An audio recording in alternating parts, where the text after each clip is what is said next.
Good morning, everyone, and welcome to the Robertson Implements Bourgault Industries Operational Training Clinic. This is the second one we've done. We did one yesterday. It went pretty well, and we're standing in our shop area in the back of the Saskatoon facility, and hopefully we can get through this without too much disruption, but there is a little bit of background noise from time to time because we do have the technicians working back here as we're putting on this presentation. What we're trying to do here is we're trying to give you a good orientation of the Bourgault equipment so that you're well prepared to go into the field this spring and operate your equipment without any problems or issues.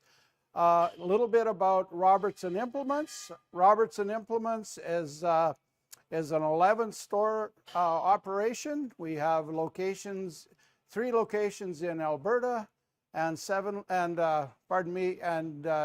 locations in Saskatchewan. My math is a little crappy. Yeah, sorry about that.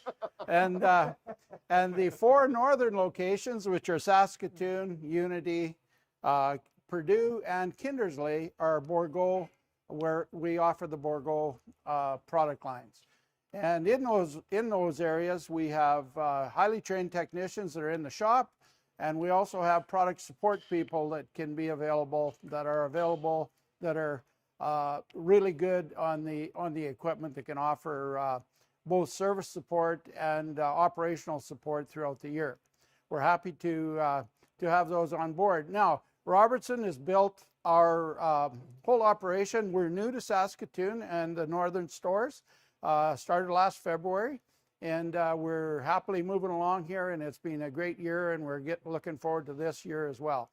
But Robertson has built a reputation on parts and service, and we believe in training our service staff up so that they're fully aware of how to handle the equipment if there's ever service needs, and we believe in stocking lots of parts.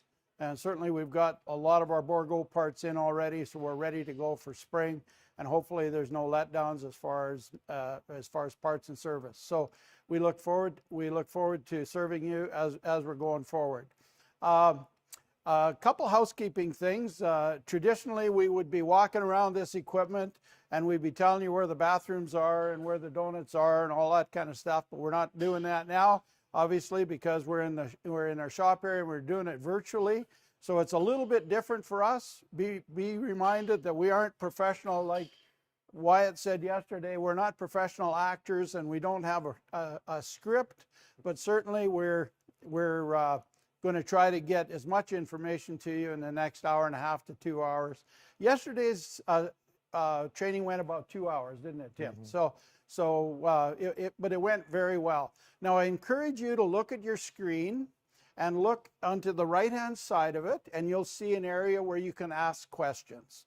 I want to be clear on that. We're going to answer all of your questions, but rather than do it as we're moving along, we're going to do it at the end of the session. We're going to record all the questions, and we'll be sure to answer every one of those questions at the end of the session so that you're not going without an answer to that question. But we aren't going to be stopping the session to answer each question as we go, because yesterday it seemed like it got quite delayed.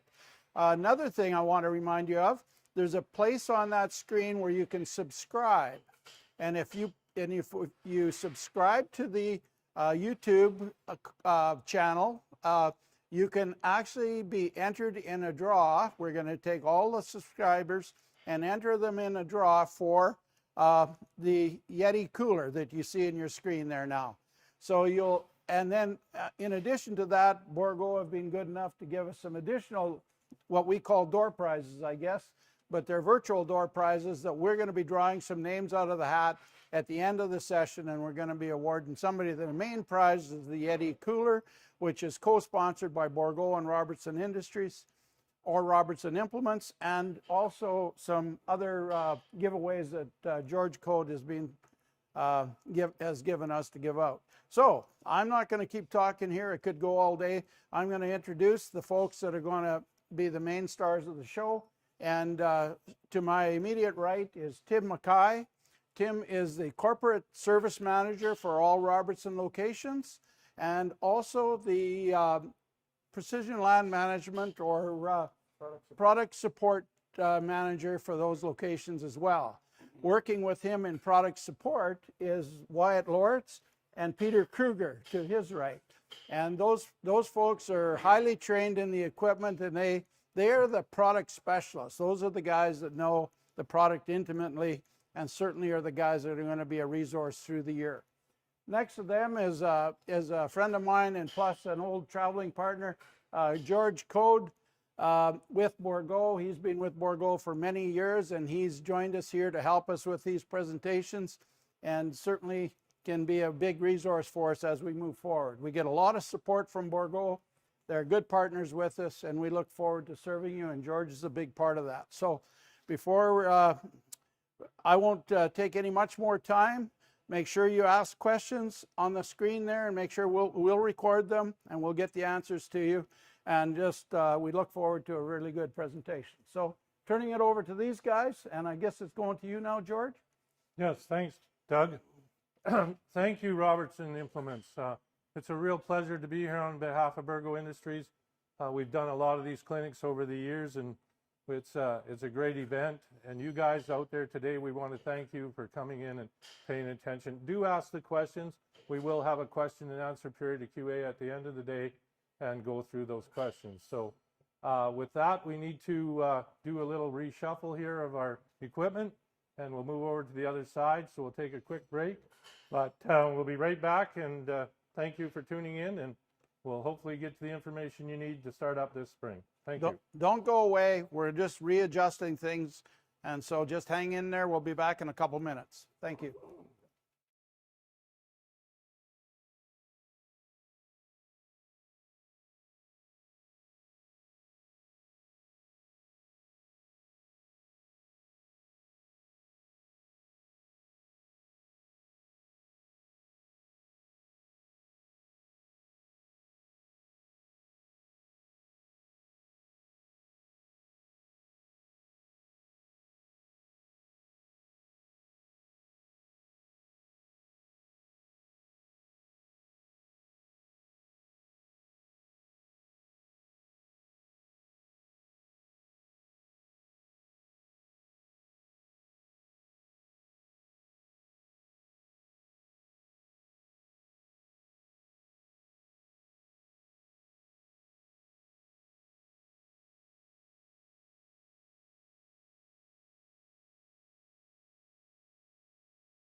Okay, so I'm on the presentation. You're going to be live for a second, okay? Okay. 3, 2, 1.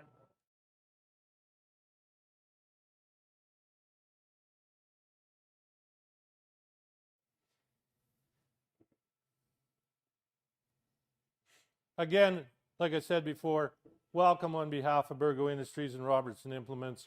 Again, today is your day. The more that we can get out to information to you today is what we're looking for. We definitely want to have you more informed. So if you have questions, please send them in. Ready, Devin? Yep.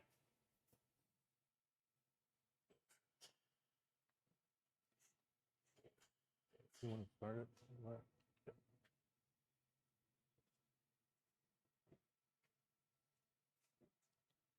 Here's a shot of a drone shot. We have a farm there at St. Brew and do a lot of field testing in that. This here is a new 3335 PLDS. That's our double shank machine and our 9-1300 tank. So just a good shot. This one actually has a Trimax system on. There's 3 air packs on this unit. We're going to talk about that as the day goes on. So if you have questions on that, you can send those in also. Wyatt will explain the difference on the tank and on the drill once we get into that.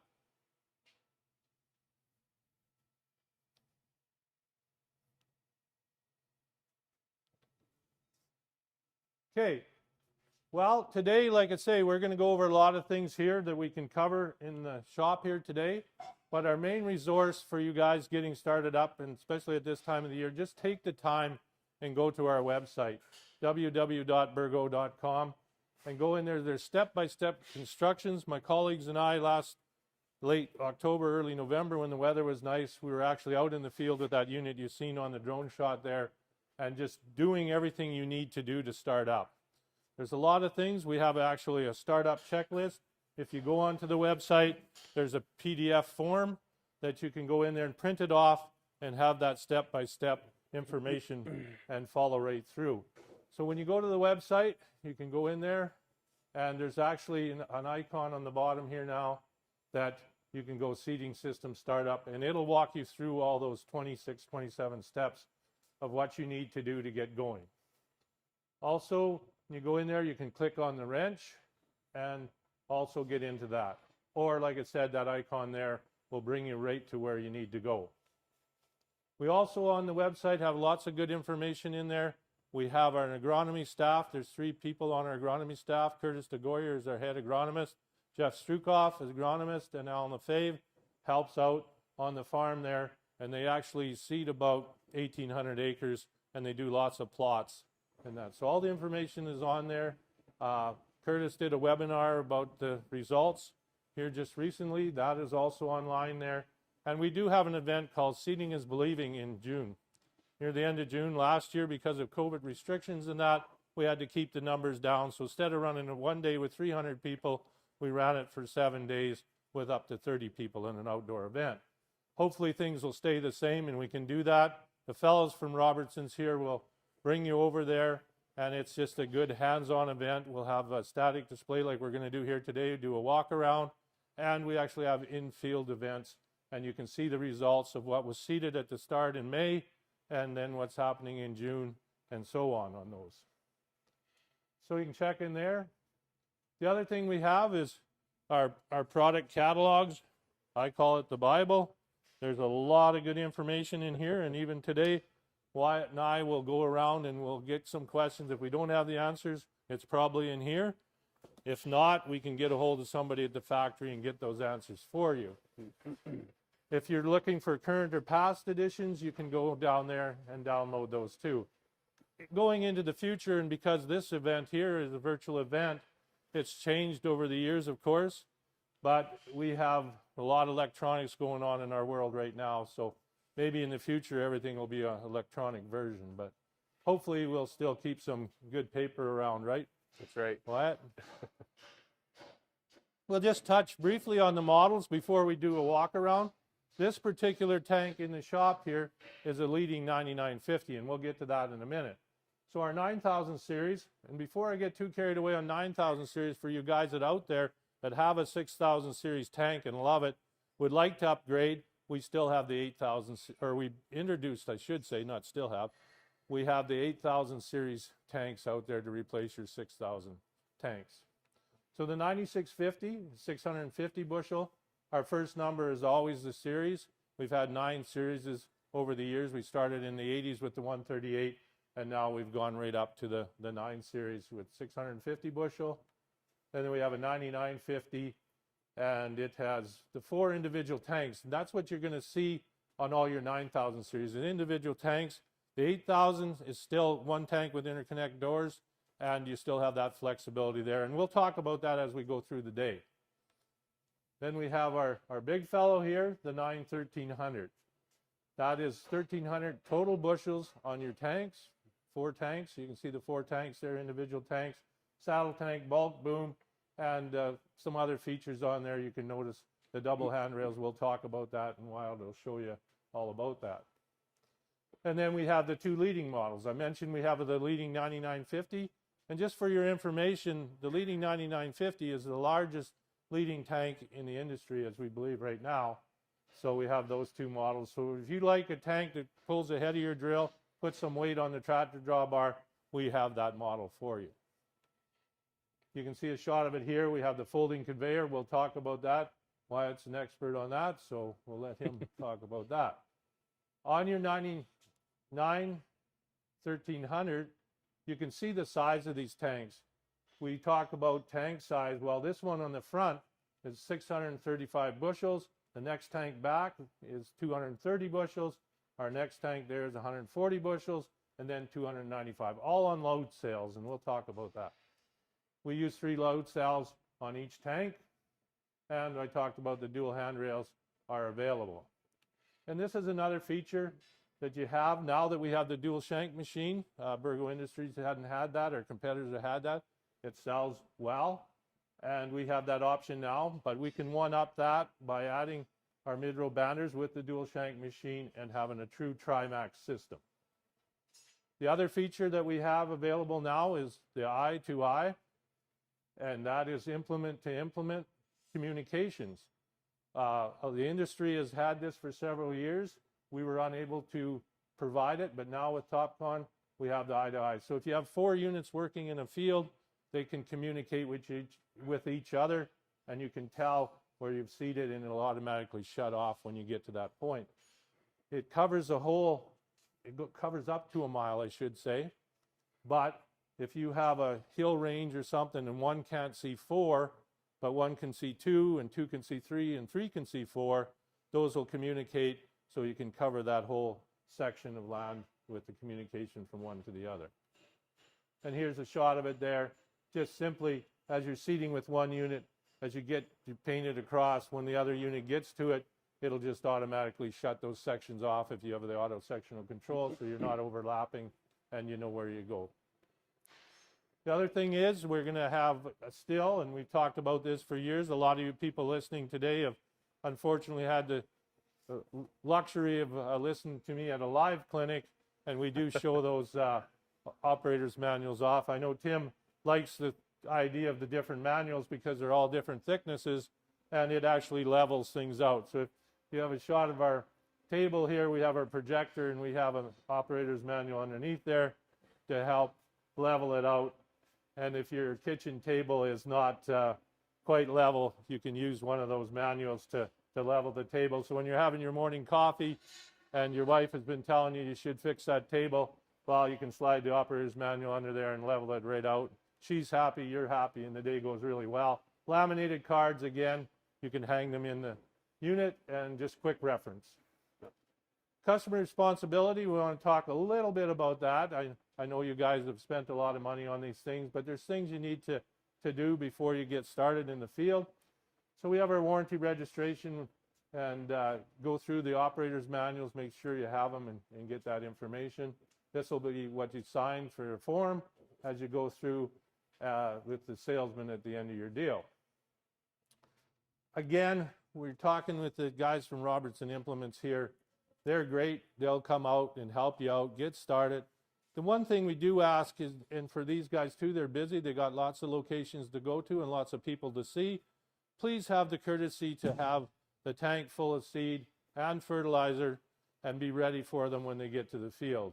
So things will happen a lot quicker that day. Again, I have to stress, don't try to go out the first day and seed your half section and get a lot done that first day. You need some setup time.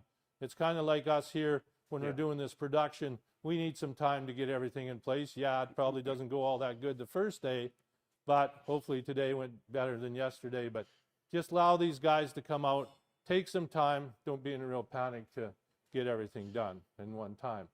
So have your unit ready. They'll help you out. The seed and fertilizer hose routings have to be checked. Your auto sectional control has to be checked. You have 8 sections there, starting on the left-hand side, 1 to 8. If you have 8 port secondary manifold, and just make sure that 1 is 1 and 2 is 2 and so on, so you don't have these misses as you go out to spray in the crop and say, oh, that hose was in the wrong place. It said it was right on the monitor, but you still have to physically do that. Your seed, your calibration, and we'll go through that today, fan speeds, tank pressure, and if you have a liquid or an anhydrous kit, just make sure that that's all functional before you start hitting the field. So with that, I think we'll just turn it over to Wyatt, and we'll do a walk around. Again, your questions are very important. Send them in. We will get them together, and we'll cover them at the end. Wyatt and I will talk about some things as we go through here today. Thank you. Wyatt? Well, thank you, George. Good morning, guys. Before we get started on going through the tank here, for anybody that might have just joined us, we do have a door prize today. So if you subscribe to our YouTube channel, you'll be entered into a door prize to win a Yeti cooler, and also a bunch of other prizes that Bourgault has given us to give out as door prizes as well. So go on there, subscribe to our YouTube channel, and you will be entered in to win that cooler and some other stuff as well. So, and also just a disclaimer, like Doug said, we are not actors. This is not a Hollywood production, so I hope you guys we expect to slip up a little bit here or there. Bear with us and give us a little bit of grace, and sorry beforehand before it happens, but yeah, this is not a Hollywood production. We are not actors. So let's get into the cart. Starting at the front of the cart, this is a leading 9950, so you have all your hydraulic connections and all of the routing back to the toolbar behind the tank. We have our 3/4 inch lines that are running out to a tractor right now for our fans, and 3/4 inch lines for our metering, for our depth circuit, 1/2 inch lines or 1/2 inch couplings for our metering circuit, and we have 1/2 inch lines for our hydraulic jack as well. Wyatt, do you have to have 3/4 inch couplers on the tractor?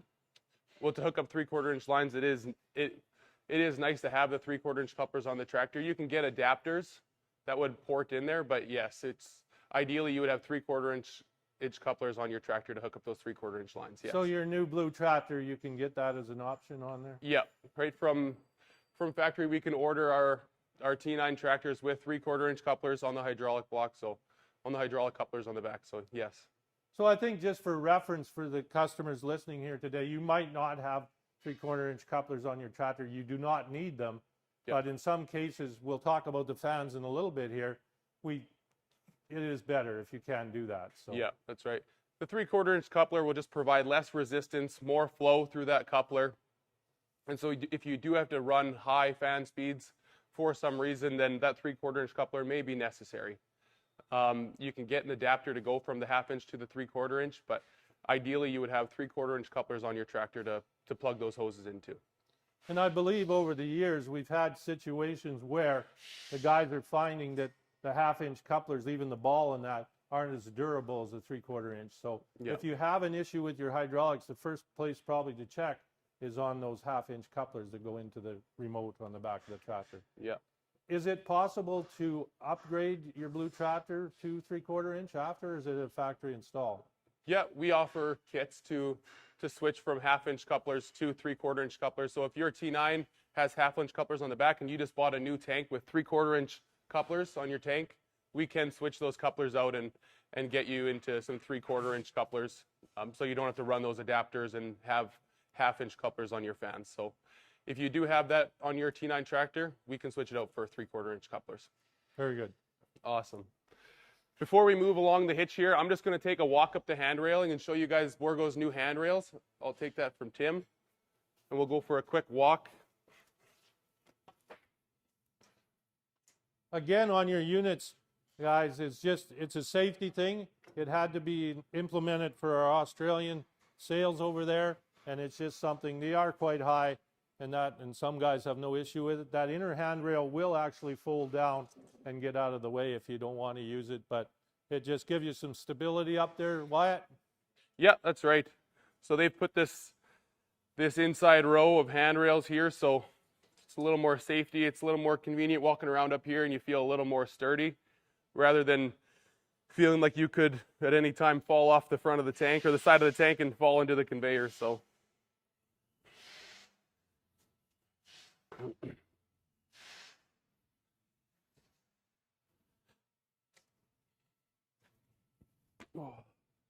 Okay, so we'll move along the hitch here to the surge brake system. So our surge brake system will have, there'll be two decals indicating the controls for your surge brake system. The first decal indicates this valve here. So if you, for some reason, have to service your brakes or work on your brakes, you can close off that valve to stop the flow from the reservoir. So you're not going to drain your whole reservoir out when you're servicing your brakes. On the other side of the tank is the bleed. So if you have to bleed your brakes, there is the bleeding port over there. The second decal indicates this little switch right here. So if you need to move your tank around in the yard and you don't have it hooked up to your X35, then you can switch this switch. It will disengage your brake system. So you can move your cart around in the yard. Your brakes aren't going to be locking up when you're trying to push your cart around. So this is also, if you have it hooked up to your X35, you can just turn off your brake system with your display. But like I said, if you don't have it hooked up, flick the switch, move your cart around, and just remember to flick it back so that your surge brakes are now active again and you can utilize your surge brakes. And that's all indicated on this decal on the side here. So we'll move just behind the brake system to our fans. This is the leading 9950 with a double chute system. So we have two fans, each fan for each primary run. Both of these fans are high capacity fans. So there is an indication on here how much the max gallons per minute at the max RPM. Keep in mind, you're not going to be running at max RPM, hopefully not running at max RPM at all times. So you shouldn't be needing that 26 gallons per minute, but that is the max gallons per minute for these high capacity fans. If you did have the Trimax or you bought a 9000 series tank with the Trimax system this year, then you would have a third fan. So that third fan would be for a third primary run, so you can actually triple shoot with your tank, which is new for the 9000 series carts. That third fan will be a standard fan, which requires about half the gallons than a high capacity fan. So that's going to be used for your lower rate product, putting seed down through that primary run, or whatever product is your lowest rate you'll want to usually do through that run, because that's going to be your smallest fan. Now the standard fan is about an inch smaller. It is an inch smaller in width than the high capacity fan. So the high capacity fan is 4 inches wide. 4.5 inches wide, sorry. The standard fan is 3.5 inches wide. They also offer the high pressure fan, which, talking with George and discussing that earlier, the high pressure fan is more of a blower system than it is a fan. So the high pressure fan is going to come into play when you are putting down very, very high rates with a very big drill, and you need to get that product out there. That's where the high pressure fan is going to come into play. But for the most part, the high capacity fan is going to do a great job as well. So do you see many high pressure fans out there, George? The high pressure fan, Wyatt, is more or less for our 100-foot or 80-foot to fold back, the 3420s, and some of the bigger 5-plex 86-foots and that on 10-inch spacing, putting on 300 pounds of product and that at very high rates. Yeah. And if you have a lot of topography out there that is rolly, and again, you're working on a side hill and that outer wing is way up there, it takes extra pressure to push that product up to the top. So it really depends on your unit. If you're ever in doubt, you out there now, we've had high-speed fans, which is just the standard fan. You can add that motor. If you're looking at a unit for yourself out there on the farm, and you look at this motor here, if we get a shot of that, this is a bent axis motor. So you can see it comes like this. If you got a fan motor that just comes straight out and your hydraulic lines going one on each side, that's just a standard fan motor. So it's easy to do. They put these decals on the fans now, like an HC is a high capacity. I think that was more for my sake, Wyatt, so I could tell what it was, right? But yeah, if you're looking at home, you got the straight axis motor, hydraulic lines on both sides. It's just a regular motor. So high speed, high capacity motors, a little bit different in size than CC put out, but you can't really tell. But if you look at it, the hoses are coming into the top of the bent axis. That's one of the other fans. So for anybody that's wondering. Yeah, thank you, George. And while we're at the fans, I'll talk quickly about the fan circuit. So if you disengage your fans and they are you know, spinning at a high speed, they're not going to just lock up on you, which I think most of you guys know that. There is a check valve that's in the system, and that check valve is going to allow the oil flow to circulate through the fan circuit and allow that fan to just freewheel until it slows down and slows down naturally. So you don't have to worry about your fan locking up if you turn your fans off. It will freewheel and free spin.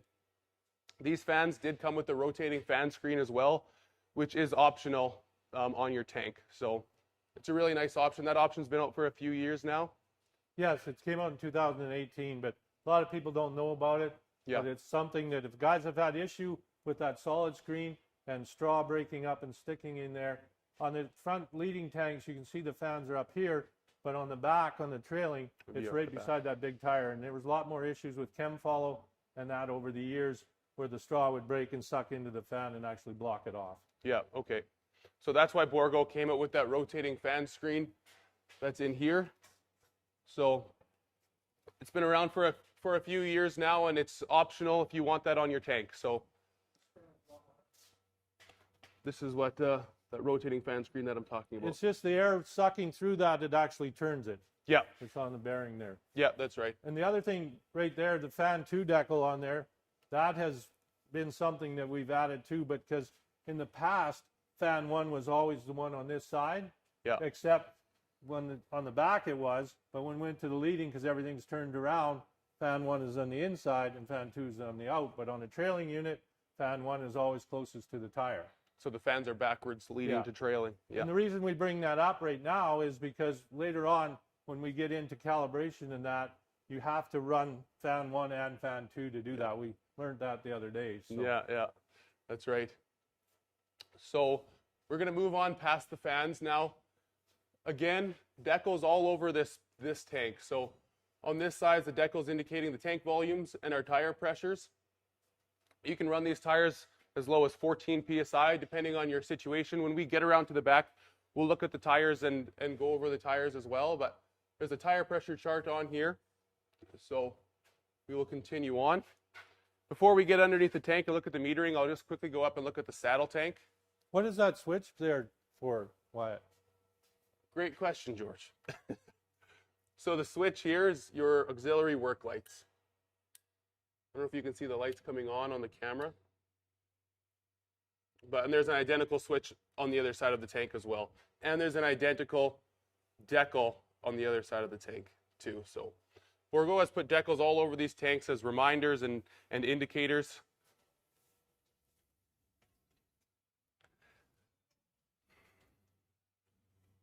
So the 9000 series has changed, and the 8000 series, correct, has changed their saddle tank by increasing the volume of the saddle tank Yeah. from 40 bushels to 44 bushels. The 8000 now has the ability to have a saddle tank. Our 6000's never had the ability to have it. Yep. And it's a 20 bushel saddle tank. Oh, sorry, apologize, yeah. So the 8000 comes with a 20 bushel saddle tank, as George said. The 9000 comes with a 44 bushel saddle tank, so they've increased the volume. They've also dropped the height of the saddle tank down a bit, so it's easier to access the saddle tank. And if you need to dump bags in there or work and put product in the saddle tank, it's easier to do that now. They've dropped it down a bit. You'll also notice these little red brackets that are on every tank now, every tank lid. These red brackets are not shipping brackets. Some people have mistakenly removed them thinking they were shipping brackets, but these are actually safety mechanisms. So if you forget to turn off your fans and the tank is all pressured up, when you open this latch, the tank lid will not bust open. It will hit the safeties and you have to slide it over and then open it. So I'll demonstrate that quick. So we open the latch, will not come up, slide it over, and you can open the tank. So I really enjoy that because I've done that before in the field, starting somebody up where didn't realize the fans were on, went to open the tank and the tank lid blew open. So I've done that myself, and this is a really nice feature that they've done that. So Question, Wyatt. That red strip around that tank lid there, is that just for stability and so it doesn't bounce and vibrate and make noise? Or well, those are your tank lid seals. So your tank lid seals are replaceable if they are not doing their job anymore. It's very important that your tank lid seals have a good seal. If they don't, you're going to have pressurization issues and potentially having rate fluctuation and rate issues because the tank is not getting that air pressure to help equalize the pressure. What tank pressure is actually doing is equalizing the pressure from your primary run in your tank. So if that pressure is equal, product can meter and gravity can do its job to meter product into your primary run. If there's more pressure in your primary run than in your tank, product will not meter because that pressure will actually force the product up. So it's important that your tank lid seals are in good condition so that the seal is good on that tank and there's no pressure loss through those seals. And you'll see if your seals are not doing their job, you'll see dust and debris that's blown in on the seals. You'll see it on your seals. So if those seals are leaking, then you'll also notice it. And So say, Wyatt, if you'd leave this for 11 months, you're not using it, what should you do with that tank lid? Should you leave that pressure on? no, when you are storing this tank, it's very important that you just take the pressure off of those seals. So unlatch your handle and take the pressure off so that when you come back to use it, those seals are still in good condition. If you leave the pressure on there, those seals are going to have a memory and they can be losing that sealing that is required. So for those 11 months of the year that this tank is just sitting in your shed, undo the latch, take the pressure off of your tank lid seals because it may ruin those seals and you may have tank pressurization issues. So that's a great point to bring up. So for anybody watching this that may have forgotten to undo those latches, maybe go check your tank, go check those seals and see that everything is sealing good still. And the saddle tank now does come with a pressure sensor as well, so you can see the pressure in your saddle tank. It also comes with a fill chute on the 9000 series, so you can fill your saddle tank from the conveyor, from the onboard conveyor. To the right of the saddle tank is going to be your storage area. So very convenient for putting a pallet of canola bags on here, putting a mini bulk bag on here. The storage area also comes with a tarp and some ratchet straps. I'll show you that when we get to the bottom here. This tank does not have the bulk boom on it, but if it did have the bulk boom, you would be able to reach whatever product you have on this storage area, picking it up, and you can reach with that bulk boom over top of your handrail all the way to your third tank to fill that tank. So that bulk boom has a lift capacity of 2,500 pounds. That's what it's rated for. So just be careful that you're not picking up stuff that's heavier than 2,500 pounds with your bulk boom. On the leading tank, the bulk boom would be mounted on the back of that bracket over there, which we'll show when we get around over there. On the tow behind tanks, the bulk boom is mounted in front of the saddle tank. So that's the new saddle tank that Bourgault has, or that's what they've changed on the saddle tank now. Not necessarily the new saddle tank, but they've upgraded and changed a few things just to make it that much better. Why is it important for that extra 4 bushels on that saddle tank to go from 40 bushels up to 44? So the convenience of having a 44 bushel saddle tank versus a 40 bushel saddle tank like it used to be is that extra 4 bushels now allows you don't have to empty your saddle tank completely out to get 2 mini bulk bags in there now. So you can have a little bit of product still in that saddle tank and put 2 mini bulk bags in there and they'll both fit. So your canola comes in what, 1,000-pound mini bulk? Yep. So that's 20 bushels, and then you can put in 2 mini bulks. So each mini bulk bag will have 20 bushels. So you will be able to fit 2 of those bags in there and have still 4 bushels of space that is not used up. So then when you are filling in the field, you don't have to completely drain that tank out to nothing to get those 2 20 bushel bags in your saddle tank. So you can do at 5 pounds an acre, you can do 400 acres to a fill, and you can have another one on your storage compartment. Yep, and then have another bag just sitting on your compartment or a pallet of bags, whatever you're using. So that's right. That's why they went from 40 bushels to 44 bushels, so that guys don't have to completely drain out this saddle tank to get those 2 mini bulk bags in here and get every kernel in here. You now have that 4 bushel space where you can leave a little bit of product in your tank, or if you do drain it right out, you're not filling your tank and trying to push product over to every corner to get everything in there. You are now getting that extra space. It's just putting 2 bags in there fits nicer. So we'll continue on.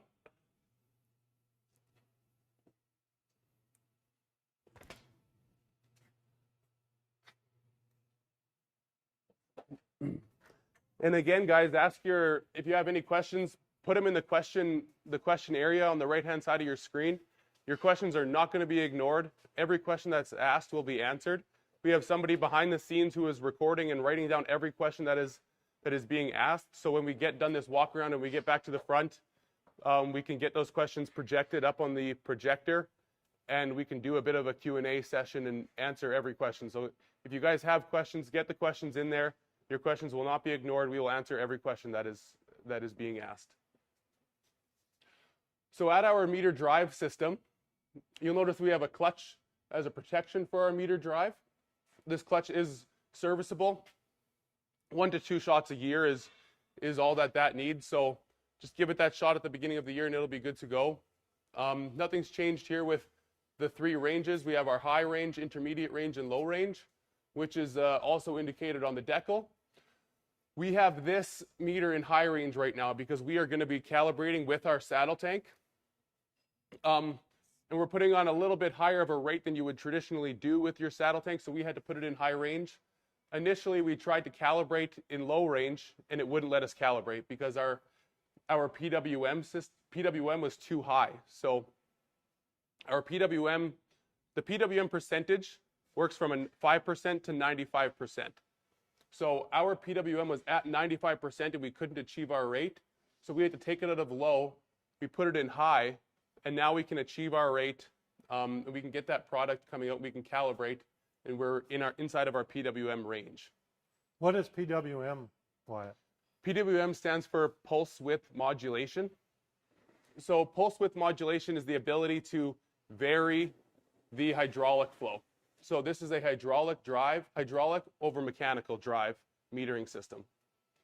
So the ability to vary the hydraulic flow to this motor gives us the ability to vary our rate inside of that 5 to 95 range.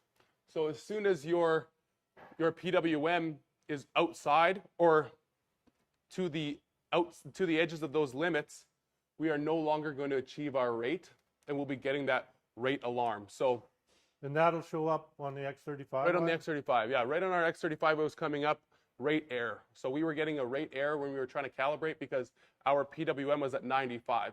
So we changed our range to high range. Our PWM came down because now we are able to achieve our rate and the PWM system is working as it should, right inside of that 5 to 95 range. When we calibrate, I'll show you what I'm talking about on the calibration screen where it's going to show you your PWM as you're calibrating. So we are in high range now. That's going to be your drive system.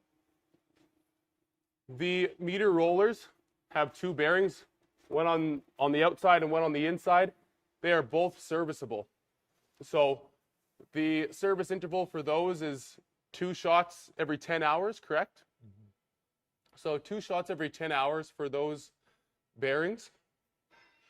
Now, the purpose of greasing those bearings is you obviously want to keep those bearings lubricated and keep fresh grease in there, but more importantly than that, you want to not allow product to creep into those bearings and wear out your bearings, because between those bearings and the product is just a plastic ring that is separating that. So you want to keep that cavity full of grease at all times so that dust and product can't work its way into that bearing and wear out your bearings. So make sure you grease those daily so that product and dust can't get in those bearings. That's very important. We will show when we get on the back side where the grease points are. The grease point is going to be on the other side of this little rubber hose here. So these are also a PDM, right? PDM Pro. Yes. PDM Pro meter, which basically means these meters can be split. The housing can be split. And there's going to be your meter auger, which is a 2-stage auger, and 2 orifices within that housing. The PDM Pro has been around since 2018, correct, George? Yes. Yeah, they came up with the PDM Pro in 2018. So it's the ability to split this housing. There will be 2 orifices in this housing, and 2 liners. 2 liners, yeah, sorry, 2 liners, plastic liners, One and then your 2-stage auger in that. The housing one as liner, well. Wyatt, will have the orifice built into it. Yeah, So that's why you can pull it apart. You have to take your metering auger out of there, and then you're able to take those liners out by taking the barrel apart, Yeah. where Tim is showing on there. and because this is a 2-stage auger, with that orifice, the auger can only come out one way, right? And the auger is going to come out this way, correct, George? What's that? The auger, when you're removing the auger, can only come out this way because it's a 2-stage auger. It has to go the other way. Okay, the other way. Because On the these ones, orifice- it comes this way. The orifice is in there, and the orifice is smaller than the transfer part of the Yes, auger. yes. It's So you sorry. have to just, on this end here with your slip clutch and your sprocket, and you take this off this end, leave that bearing assembled on your housing on your PDM, and then take off your bearing and take the bearing, and it stays on the shaft, pull everything out the other side. Okay, yeah. So simply what that does for you is when you go to place it back in, your auger is placed properly, Yeah, because you leave that bearing attached on that end, because when you dump that product from that metering auger into your airstream, you want it back a little bit from the opening. You don't want it too far over the opening, so it drops down. You want it to build up and push that product, because it's more constant when you do that. yeah. Just a constant push rather than augering, and you might have a little bit of variation between your product metering. Right. Yeah, And we'll talk about the different augers when we get to the other side. Then. yeah, that's right. On the other tanks, it would be the opposite then. So your meter would be coming out this way versus going out that way. On the saddle tank, it will go out that way. I think that should be all underneath here. We had a question yesterday if you can turn these meters by hand and turn them in reverse. You could. You just have to take your drive off, and you could theoretically spin this auger in reverse. The only reason I'd maybe see that being something you'd want to do is if you were cleaning out your tanks and you wanted to clean out that auger. But if you're doing that, you can also just push it through and run it into your primary line as well. So, and when we're on the topic of draining these tanks, nothing's changed there from the 7000 series. Open these 2 bolts out, take this plate off, and you will drain your tank, and you'll drain the whole sump out here. That little gray sensor on the bottom of the tank, Wyatt, what is that? There's a wire on it behind your PDM valve. This one here, Yes. that's your level sensor, tank level sensor. So how many would you have in a tank? How many tank level sensors? Just the 1 tank level sensor, yeah. Because we have ability on the tanks now, for you guys that have had a 7000 series, you might have had a camera in every tank. Yeah. Now, we just have one in the saddle tank and one in the back, because the X35 has 2 ports for cameras. But we're going to talk about load cells in a bit, Yeah. and that's how you can tell where you're at. But there is a empty sensor on each Yeah. tank.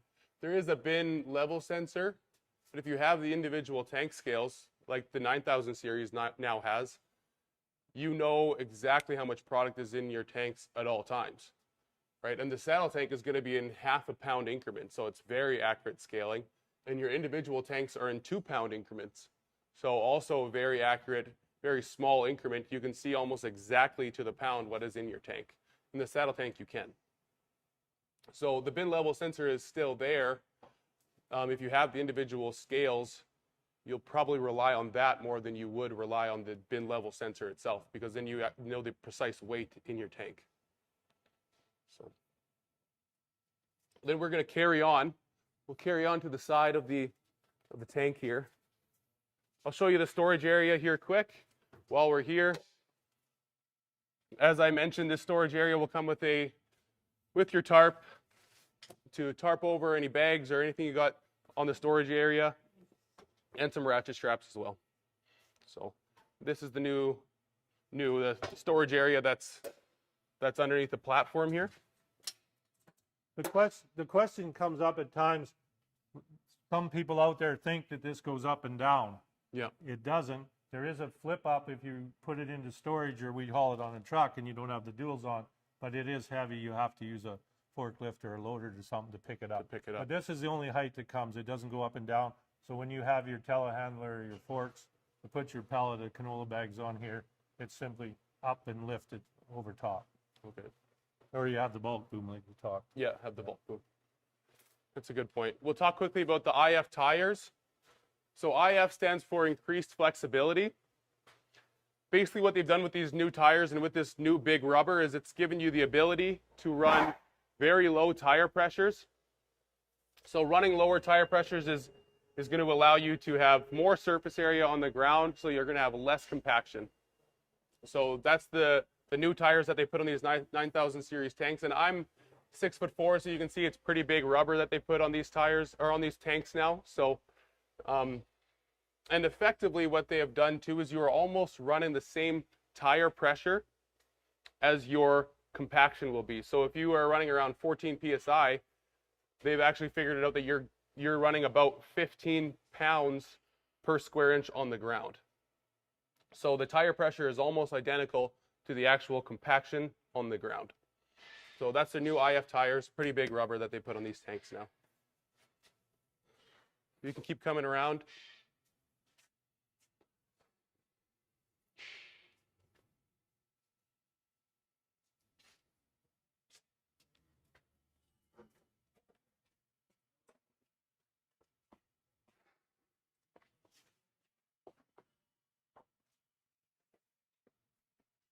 While we're here, we'll point out the big bracing that bulk boom would have been mounted on.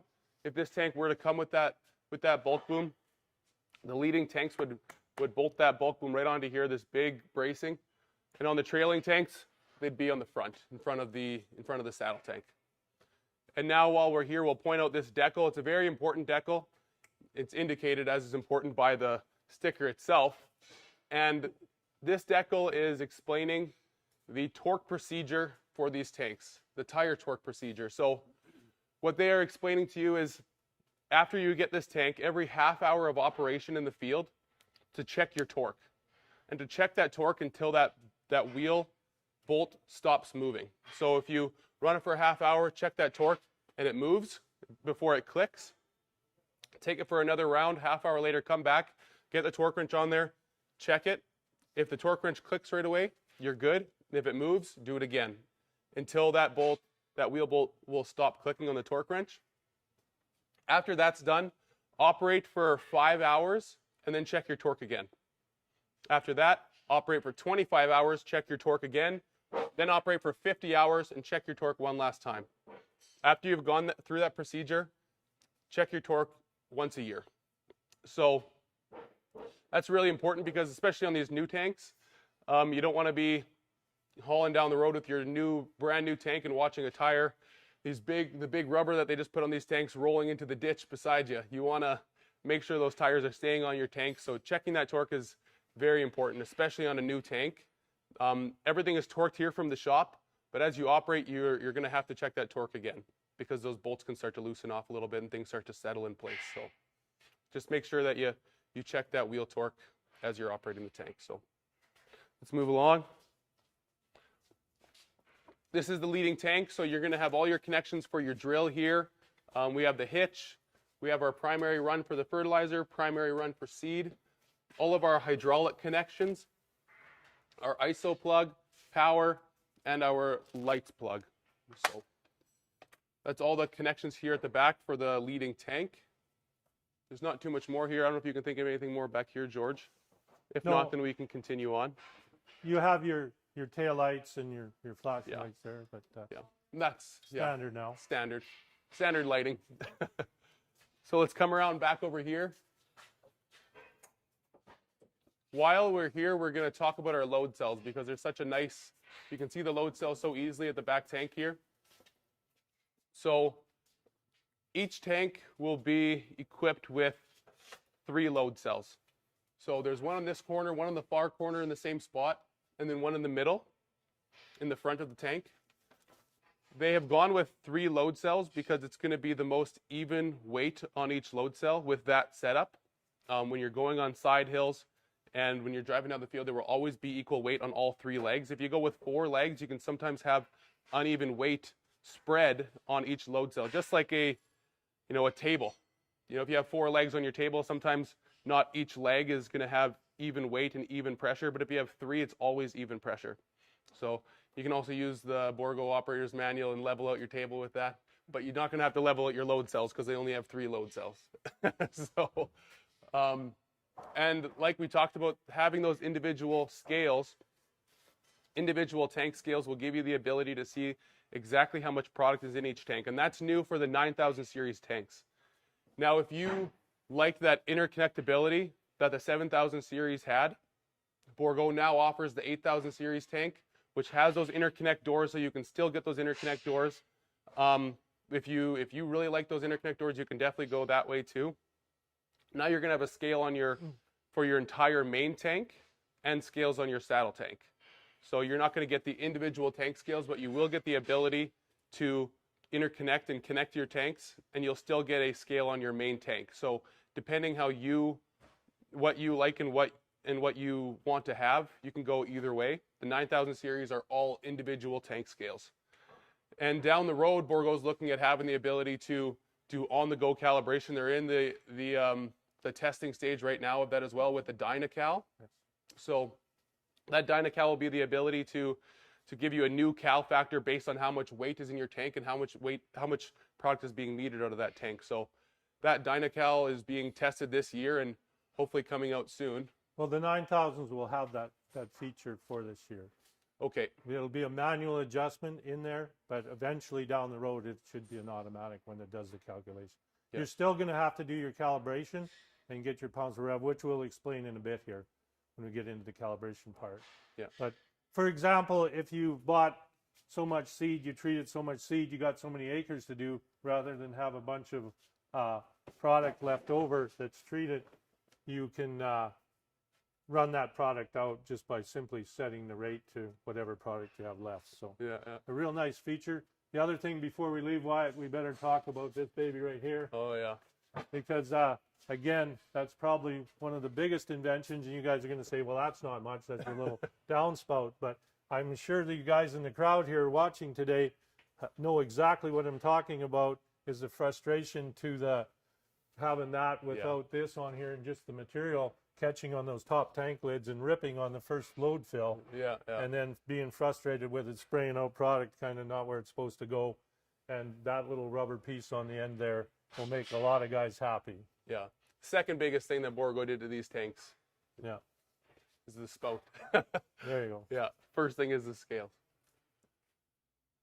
So we'll continue on then. We'll move past the back of the tank here. We'll move to the side. You guys missed a good blooper there. Like we said, this isn't a Hollywood production, but we had one of our cameramen almost take a spill.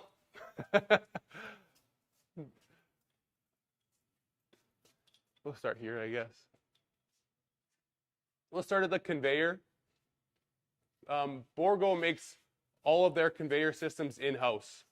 So this house was made by Bourgault in-house, designed and put together by Bourgault. So the benefit to that is if you're having an issue with your conveyor, there's something that's not right, you can go straight to the source and get a fix rather than having to go to a third-party supplier who's supplying your conveyor.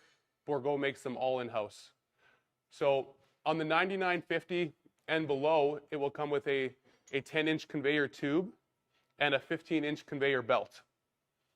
On the big boy, on the 1300 tank, so the big tank, that's going to come with a 20-inch conveyor belt and a 12-inch conveyor tube. So yesterday I got that backwards. You wouldn't want to have a 20-inch tube and a 12-inch belt. So I had those backwards yesterday, but the big 1300 does come with a bigger conveyor. The leading tanks come with the folding conveyor hopper. So just so you're not getting introduced with your hopper in the cab of your tractor, because it does stick out quite far when that is unfolded. So it has the folding conveyor hopper for the leading tanks.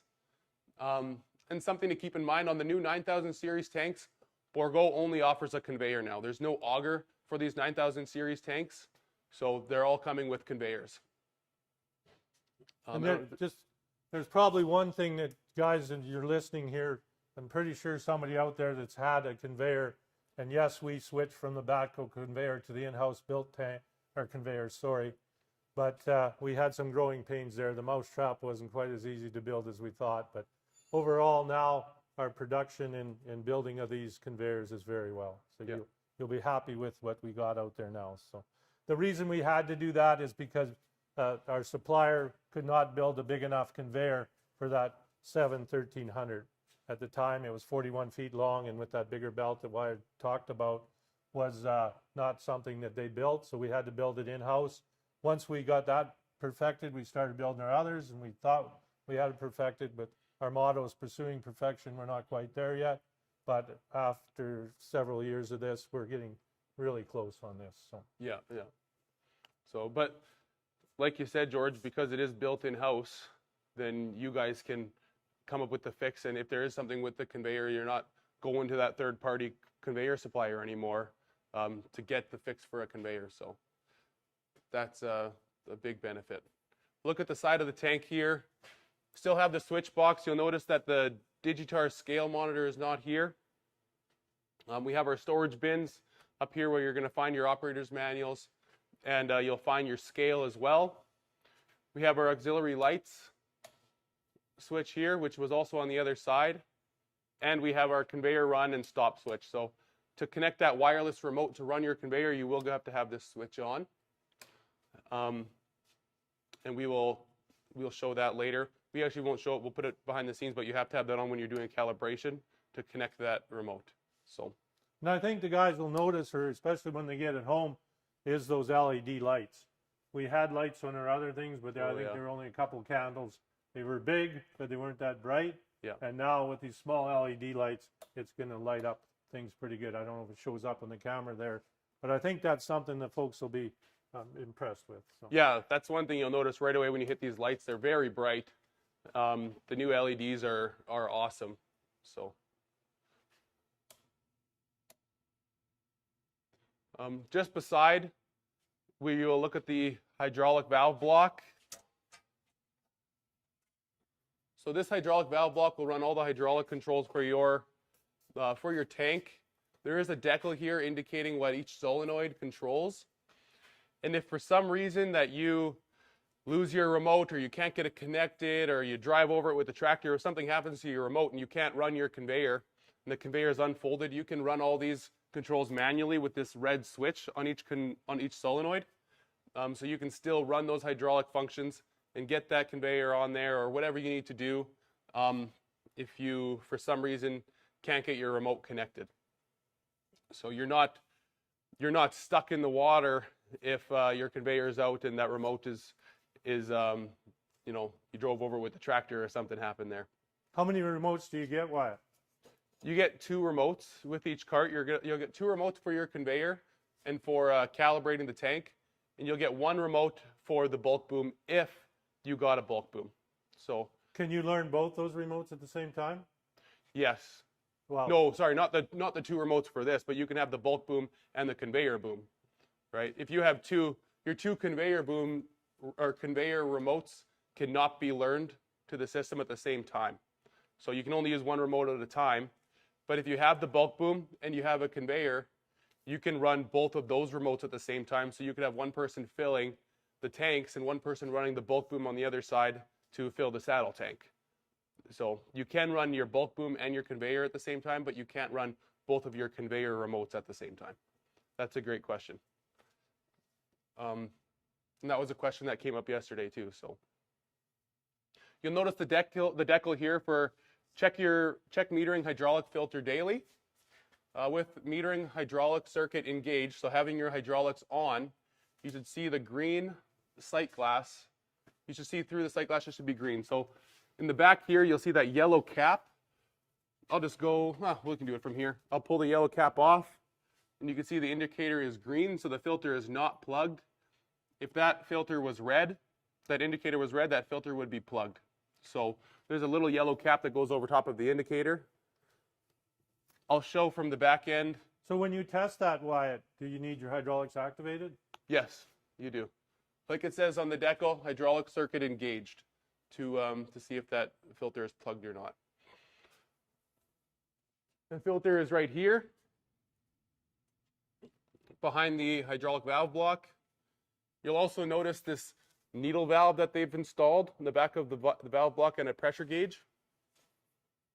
The purpose of that needle valve is to supply back pressure on your hydraulic circuit. So if you are experiencing rate fluctuation issues or rate issues, and you can't seem to fix it with anything on the tank, it may be related to your tractor. So, and this happens to every color tractor. It happens to one color more than others. I won't say the color, but this can happen to any tractor. You could have two identical tractors beside each other with two identical tanks. One could be experiencing a rate issue and one could not be. By adding a little bit of back pressure on that hydraulic circuit, it just smoothens out the pulses that hydraulic circuit is applying to the tank, and those rate fluctuation issues will go away. Now, that's not the first thing you should look at.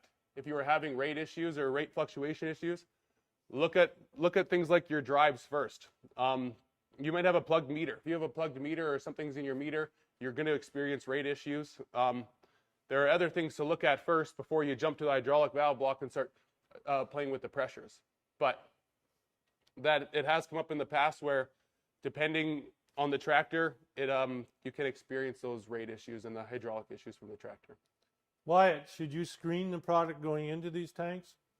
It's recommended, yeah. It's recommended to screen it. The saddle tank already has a nice screen on it to prevent any lumps or anything from getting into your saddle tank or strings off your bags. But yeah, you should screen product going into your tank and make sure that the product is nice and clean and just exactly how it should be going into your tank. Your fertilizer supplier might have the odd bolt in his system somewhere that's fallen out, or Yeah, exactly. So while we're here, I'll quickly show you some of the grease points back here. So for that saddle tank, you'll see the grease point right there for that outside bearing, then a grease point there for the inside bearing. So there's grease points across the entire tank for the two bearings on your metering. And you'll also notice we're going to do a calibration soon. We have our drop tube going down into the drop spout onto the ground. So just keep in mind that when you're calibrating, you have to have this metering into the pail. When you are done calibrating, put this hose back into one of your primary runs. So you're not going to be laying a strip of product down your field after you're done calibrating. So very important that that's done at the end of calibration. I think while you're under there, Wyatt, I'll come under here too. I think I owe Wyatt an apology because the metering augers we talked about coming out this side, well, that's the saddle tank when we were talking on the other side. So when you look at these metering augers, again, because we're over here on our other drives, the metering auger, when you pull it out, you pull this assembly off, take your chain off, and leave your bearing attached, and everything has to go out that side because of the two-stage auger and the orifices in this area on the back of the sump. So again, your saddle tank will have to come out this way, and these tanks will have to go out the other way. Yeah, just because the saddle tank is backwards. So the question will come up too, and we'll see it maybe later, but yesterday you guys talked about metal augers. A lot of people think we have stainless steel augers. They're not stainless steel, they're nickel-plated augers, and they actually are an option now. All the augers that are standard are plastic augers, which is a lot better for sticking, humidity, like if you have a lot of humidity in that, because your fans are pressurized, they're drawing air in, and they're pressurizing the tanks, the humidity gets in there. Fertilizer dust, chemical dust will stick to the metal augers. So the only time we really have anybody using a nickel-plated or metal auger is on, say, a phosphate tank. That's very corrosive. It is if it gets wet, but just aggressive in that and will chew up your plastic augers. Yeah. So they put those in higher rates of phos in those tanks. Again, it's a good idea to pull these augers out, look at them. When you look at the plastic auger, where it runs in that orifice, it's going to flare out that edge of that plastic and you think it's going to be wore out, but you can bring it into Robertson's here. There's a TSB, a technical service bulletin, where there's a measurement where you put 2 flat strips, a caliper on, and if it's more than 10% on wear only, for 5 years they'll replace that auger. If it's got big chunks out of the auger because of that bolt from the fertilizer chewed that up, it's not warranty. Yeah. But that's how you check it. The guys with the metal augers, when you pull them out, look at them. If they're all corroded, don't take it to the wire buffing wheel and shine her all up. Looks nice, stuff all comes off, but the next time that nickel plating is gone, and it's going to really corrode. Yeah. Take it, put it in a big tub of water, submerge it in the water. You can put a little soap in there if you like. Leave it for a couple of days, and then just take it out and clean it off. It'll soften it up and clean it off. Put it back in. Don't buff it off and take your coating off. So Yeah. the life of that will be a lot better too. So Yeah. Exactly. Okay. Here, I'll give that back to you, Tim. Then we can continue on if that's all on the hydraulic valve block. Again, here's the decal on the other side for your tank pressure, your tire pressures, and your tank volumes. And then also a decal here indicating the valve for your brake system. Now this is the port here for bleeding the brakes out. If for some reason you had to work on your brakes or service your brakes, you may have to bleed your brake system. So this is the area where that's done, and there's a valve here that should always be closed unless you are servicing your brakes, and the decal will indicate that as well up here. So with that, I think that's all on the walk around. We're going to take a little bit of a break here. We need to get some stuff set up. We're going to perform a calibration on this tank. So give us a few minutes to get some equipment moved around, and we will be right back to perform that calibration. So thank you, guys.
Hey guys, so we're back.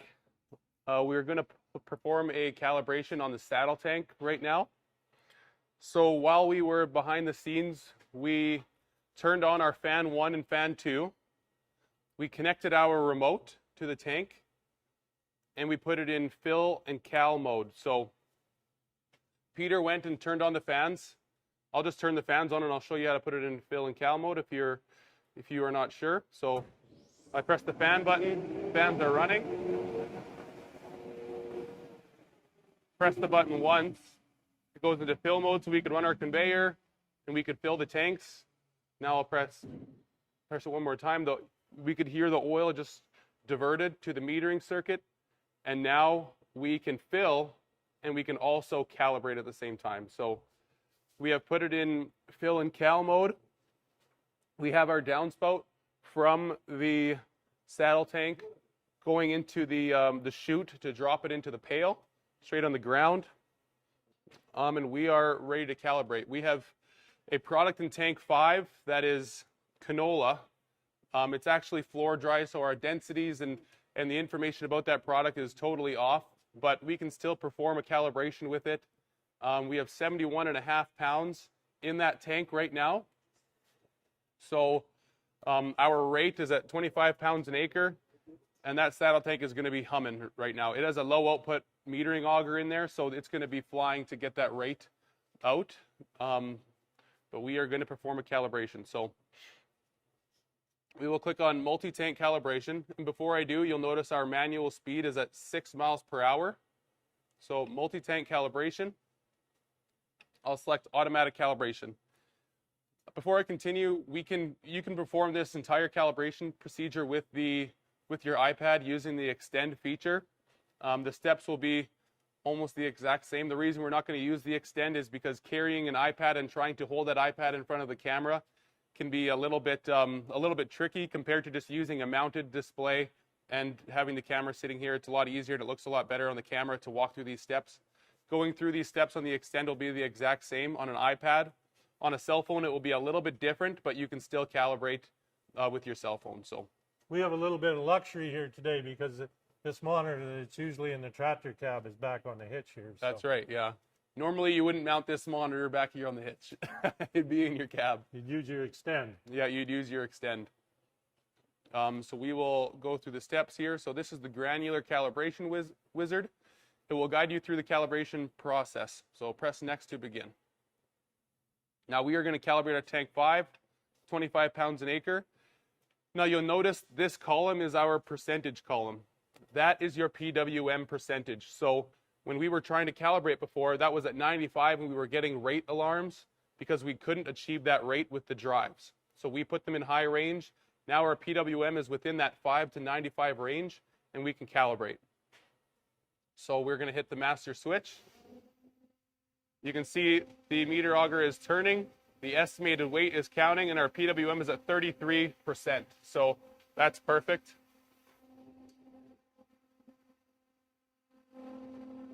Product is falling out into the pail.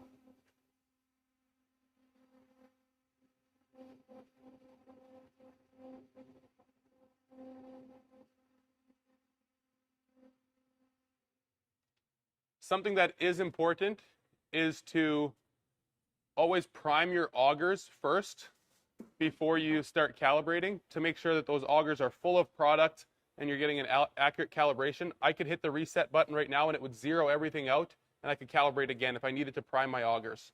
These augers are already primed. Something else that is very important as well is to always tare and zero out your scale to the weight of your pail, which we did behind the scenes as well. So when we are scaling the product in that pail, we are not taking into account the weight of the pail.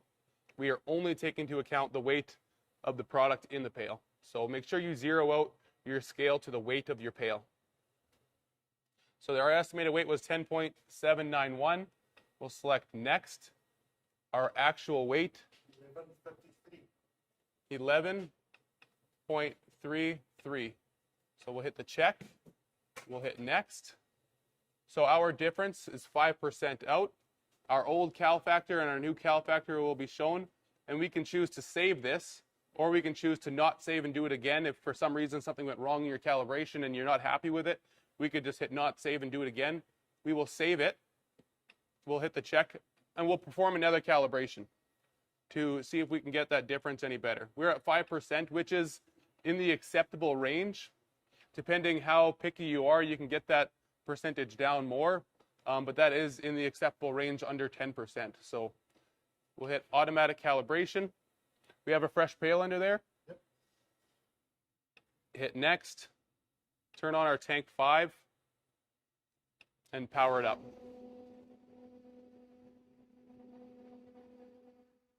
So again, you can see our PWM is at 33%. We're within that 9 to 95 range, so that's perfect.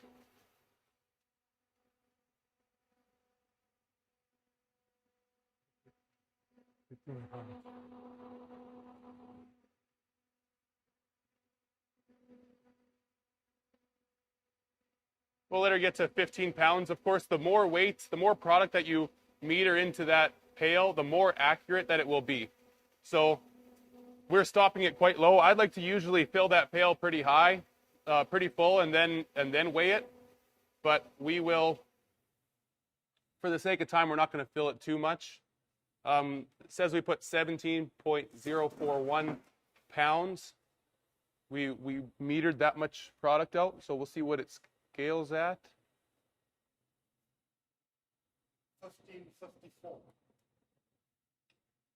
15.54. We'll check that. So our difference is at 8.81%. Now keep in mind we're using floor dry. Floor dry does not meter very well. It's not a very nice product to meter out of your tanks by any means, but that's how you perform a calibration. And you can perform that calibration as many times as you want. Like I said, try to fill that pail as full as you can every time. Get as much as you can get in that pail. The more that you fill that pail, the more accurate your calibration will be. So if you only put a few pounds in there and weigh it, it will be very inaccurate, and you probably won't be happy with what's metering out. Fill that pail up every time as much as you can, preferably. So we'll hit save and we'll check it. So that's how you perform the calibration. Not much has changed there from the 7000 series. So it's an identical process actually from the 7000 series. You can just now see the exact weight in your tank. So our saddle tank, after doing those 2 calibrations, has gone down to 50.1 pounds. You'll notice now we have the 2 Digistar icons on the side. You can see the weight of every tank. So this icon is going to show the weight of our saddle tank. So we have 50 pounds left in our saddle tank. If we open up our other Digistar icon, you can see the weight of every tank individually. So tank 1, tank 2, 3, and 4. So now you have the ability to see the weight of every tank with those individual tank scales, which is a huge benefit. And just for some of the guys who are new to the X35, we won't get too much into the X35 because we could spend hours going through everything that you can do with this display. We could do an entire clinic on this X35 alone, but for the guys that are new to the X35, some simple walking through of this display. When you select an icon, it will generate another level of options. So now if you select cedar, it will generate another level. And if I select granular, another level, and select tank, and when you get to the final option, it will display what you're looking for. So here you can see each one of our tanks, tank 1, 2, 3, 4, and 5. If we are not using a tank, we can disable that tank from the display, so then that tank won't even come up. You won't be getting an off-rate alarm or a no-rate alarm out of that tank because you're not using it. So you can disable that alarm. So just some kind of a quick walkthrough on navigating through the X35. And there's now an option with your weigh scales. And there's going to be 2 ECUs for your weigh scales, one for your main tanks, the main 4 tanks, and then one for your saddle tank as well, which is new for the 9000 series.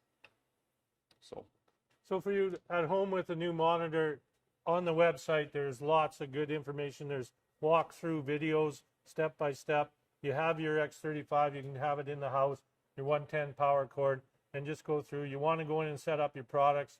There's a whole bunch of different things. You want to make sure you got the right metering auger in the tank, and just go through that. It'll actually walk you through that. For you guys that are out there that are concerned, saying, well, they're just showing a 9000 series tank on calibrations, we have videos in the system for your 8000 series, and it's just being uploaded now. And for you guys with the 6000s and other seeders out there, we have actual videos on the calibration and that. So it's a good time of year. Spend a little time on that website and just get yourself familiarized before you get to the field. And these guys from Robertson's come out and help you. Yeah.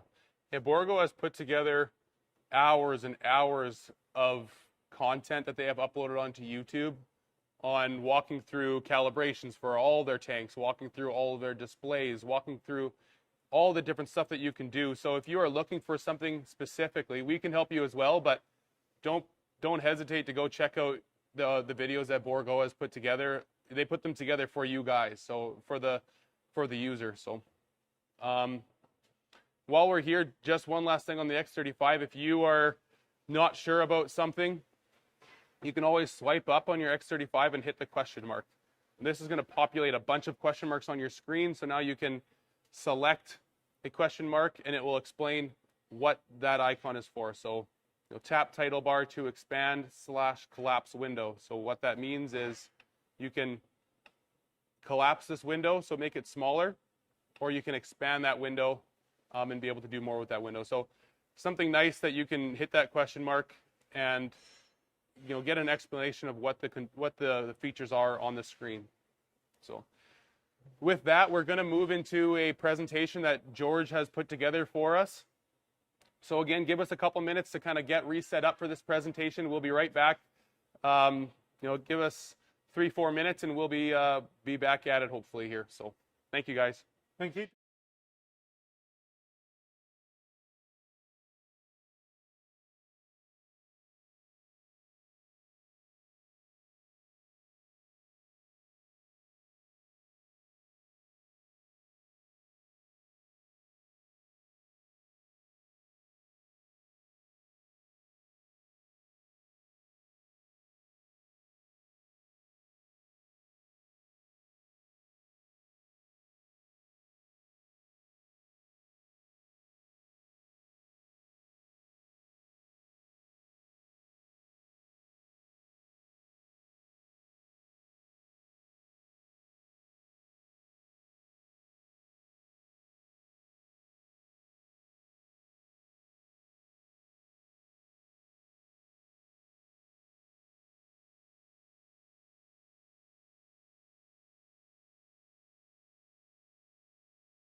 Welcome back, everyone.